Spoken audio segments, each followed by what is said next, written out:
কি সিগারেট খাও? হ্যাঁ খাই। কেন খাও? কেন খাই তা তো বলতে পারবো না, বাট আমার যদি একটা নির্ঘুম রাত আপনার হাতে উঠে দিতে পারতাম তাহলে আপনি হয়তো বুঝতে পারতেন কেন আমি সিগারেট খাই। এখন থেকে আর খাবা না। কেন খাবো না? আমি বলছি তাই। আপনি বলছেন মানে? কে আপনি? আর আমার সম্পর্কে আপনি কি বা জানেন?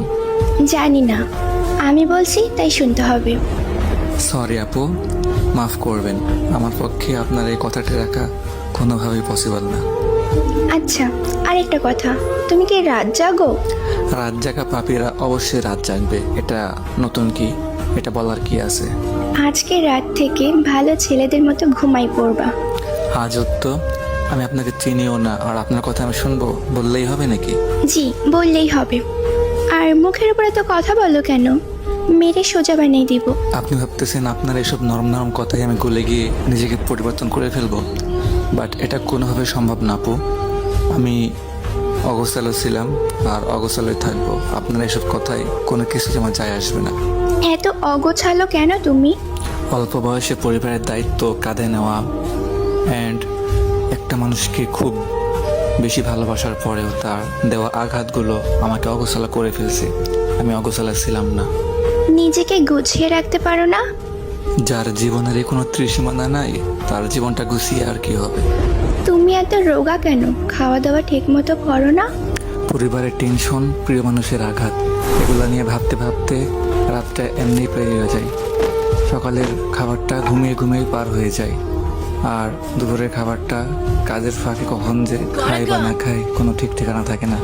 আর রাতের খাবার তো বন্ধুদের আড্ডায় ভুলেই যায় খাবারের কথা।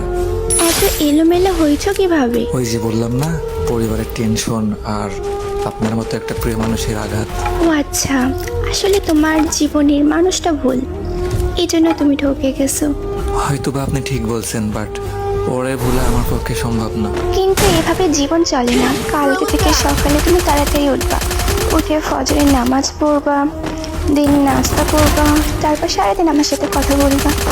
দুপুরের খাবার জোহরের নামাজ পড়ে এসে খাবা, আর রাতের খাবার খাবা এসে নামাজের পর। এরপর থেকে রাত 12টা পর্যন্ত আমার সাথে কথা বলবা, আর তারপর লক্ষ্মী ছেলের মতো ঘুমাই পড়বা। ওকে? হাসাইলেন আপু, আপনি ভাবছেন আপনার এই দুই একটা মিষ্টি মিষ্টি কথায় আমি ইমপ্রেস হয়ে যাব? এটা কোনোভাবেই সম্ভব না আপু। মানুষের জীবনে ভালোবাসা একবারে আসে, আমার জীবনে আসে, বাট মানুষটা ভুলছিল আর আমি ভুলছিলাম তার জীবন, সেই জন্য তাকে চলে গেছে। বাট তারপরে আমার লাইফে আমি আর কোনো দ্বিতীয় নারী অ্যালাউ করবো না বা করতেও চাই না।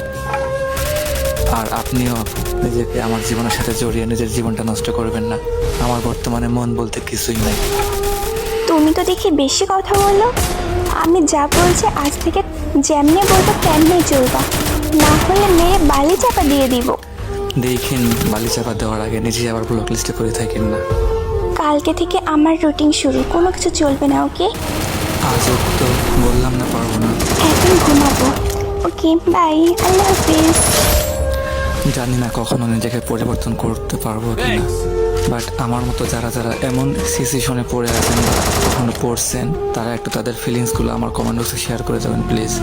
অ্যান্ড যদি আমার এই ভিডিওটা ভালো লাগে থাকে, সবাই প্লিজ কষ্ট করে একটু ভিডিওটা বেশি বেশি শেয়ার করে দিবেন, করে দিবেন। তো সবাই ভালো থাকবেন, সুস্থ থাকবেন। আজকের ভিডিওটা এই পর্যন্তই। আল্লাহ হাফেজ গাইস।